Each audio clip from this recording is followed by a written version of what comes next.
So we finally got to show off storms. Yes! Woo!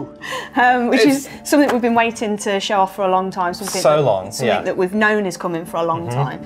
In terms of our aspirations for storms, like we always wanted them to be something that a crew can kind of look at. It's a big physical thing in the world.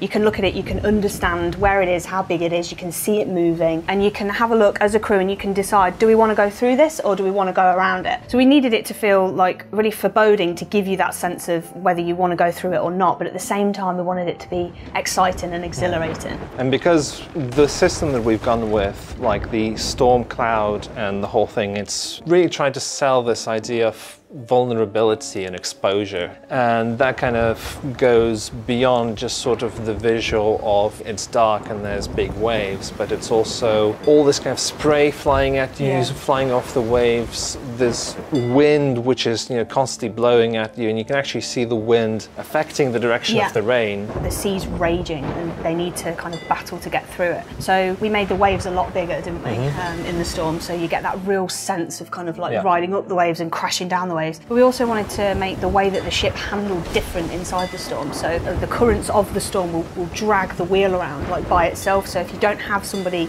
standing on the wheel continually fighting it, you'll kind of drift off and not be able to go where you want to go. And even if you are there steering the wheel, you really have to fight. It's very difficult to go the direction you want to go. And we added in the ability to have the deck actually get wet as well as part of this, didn't we? So the waves are coming over, but the deck actually gets wetter, and then it'll start to drip below decks. I don't know how many people are going to notice this, but it's actually a proper fluid simulation of water kind of seeping through all the planks on the deck. You also get a very slow amount of water just filling up, so after you came out of the storm there's a little bit of cleanup. You'll have a couple of buckets of water that you'll need to bail out. Even at the bottom of the ship you're not going to feel safe. You can feel it rocking around and all this water sloshing around. And you can hear it still as well. Yeah, you can hear it still as well. You have all the wind and the rain. It's really kind of oppressive atmosphere. From the tech art side, we've always known that was like a major milestone we were going to hit. So we've had a lot of the supporting features slowly added in over the course of development. Like the rain system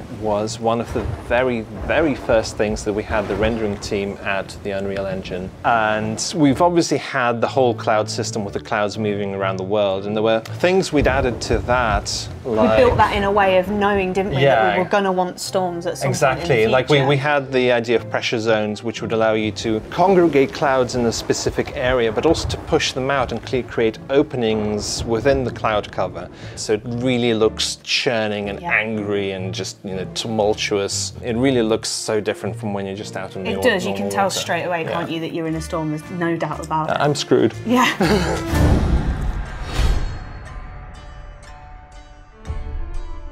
Hey, thanks for watching.